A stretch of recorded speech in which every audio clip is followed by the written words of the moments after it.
இயேசுவின் நாமத்தினாலே இந்த மதிய வேளையிலே உங்களை அன்போடு கூட வாழ்த்துகிறேன். குயவனே, இந்த நிகழ்வின் அடிப்படையிலே ஜெபத்தின் மேன்மையை குறித்து நாம் தியானித்துக் கொண்டே இருக்கிறோம். இன்றைக்கும் சங்கீதம் 119:43 நாம் வாசிக்கின்ற பொழுது, சத்திய வசனம் முற்றிலும் என் வாயினின்று நீங்க விடாதேயும். சங்கீதக்காரருடைய ஜெபம் மிக வித்தியாசமான ஒரு ஜெபமாக காணப்படுகிறது. நாம் ஜெபிக்கின்ற பொழுது, ஆண்டவரே என்னை ரட்சியும், ஆண்டவரே என் பிள்ளைகளை ரட்சியும், ஆண்டவரே எங்களை ஆசீர்வதித்து விடும், எங்கள் பிள்ளைகளுக்கு வேண்டிய நன்மைகளை தாரும் என்று சொல்லி நாம் அதிகமாய் ஆண்டவரை நோக்கி ஜெபிப்பது உண்டு. ஆனால் சங்கீதக்காரன் சங்கீதம் 119 அநேக விண்ணப்பங்களை ஏறெடுக்கிறார். அதிலே 43 வசனத்திலே அவர் ஏறெடுக்கிற விண்ணப்பம் என்னவென்றால், சத்திய வசனம் முற்றிலும் என் வாயினின்று நீங்க விடாதேயும் என்று சொல்லி ஆண்டவரை நோக்கி ஜெபிக்கிற ஒரு ஜெபத்தை நாம் இங்கே காண முடியும். ஏனென்றால் சங்கீதம் 119:105 நாம் வாசிக்கின்ற பொழுது, உம்முடைய வசனம் என் கால்களுக்கு தீபமும் என் பாதைக்கு வெளிச்சமாய் இருக்கிறது. யோசுவா 1:8 நாம் வாசிக்கின்ற பொழுது, ஆண்டவர் யோசுவாவை பார்த்து, இரவும் பகலும் நீ அதை தியானித்துக் கொண்டு இருப்பாயாக, அதை விட்டு வலதுபுறம் இடதுபுறம் விலகாதிருப்பாயாக, அப்பொழுது நீ புத்திமானாய் நடந்து கொள்வாய், உன் வழிகளை கர்த்தர் வாய்க்க பண்ணுவார். அதோடு மாத்திரமல்ல, நீ போகிற இடமெல்லாம் உன் தேவனாகிய கர்த்தர் உன்னோடே இருக்கிறார் என்று சொல்லுகிற ஒரு வாசத்தை நாம் மிக தெளிவாக அறிந்து கொள்ள முடியும். சத்திய வசனத்தை நம்முடைய இருதயமாகிய பலகையில் எழுதி கொண்டு நான் அதை எப்பொழுதும் தியானிக்க வேண்டும் என்பதை குறித்து வார்த்தை மிக ஆழமாக கற்றுக் கொடுக்கிறது.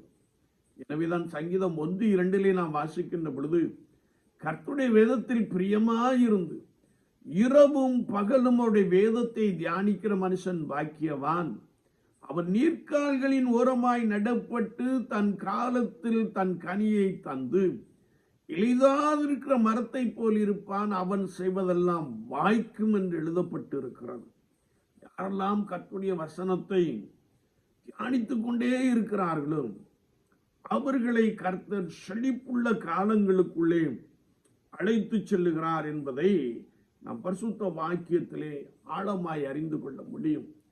இந்த சத்திய வசனம் என்னை விட்டு முற்றிலும் நீங்கி விடாதையும் என்று சொல்வதற்கு காரணம் என்னவென்றால், கர்த்தருடைய வேதம் குறைவற்றதும் ஆத்மாவை உயிர்ப்பிக்கிறதுமாய் இருக்கிறது.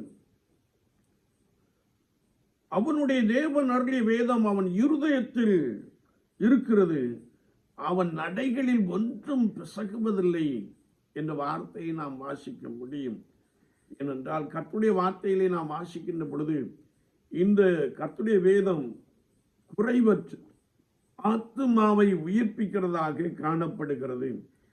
கர்த்தருடைய வேதம் மிகுந்த பசும்பொன்னிலும் விரும்பப்படத்தக்கதாயும் தேனிலும் தேன் கூட்டிலிருந்து ஒழுகும் தெளிந்தேனிலும் மதுரம் உள்ளதுமாயிருக்கிறது.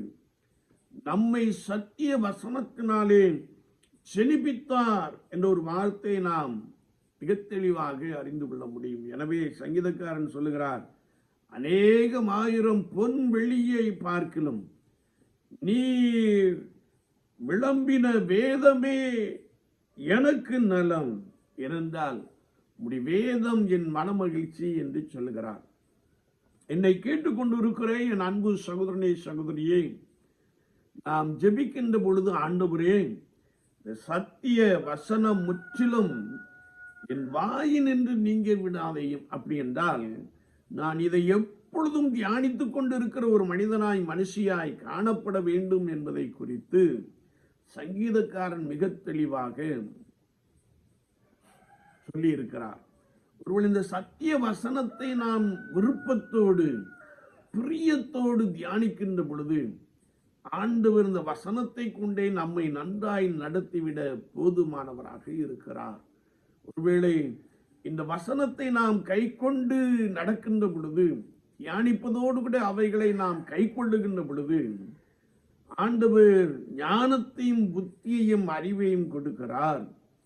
நீங்கள் சொல்லுகின்ற இடமெல்லாம் உங்களுக்கு வாய்க்க பண்ண போதுமானவராக இருக்கிறார்.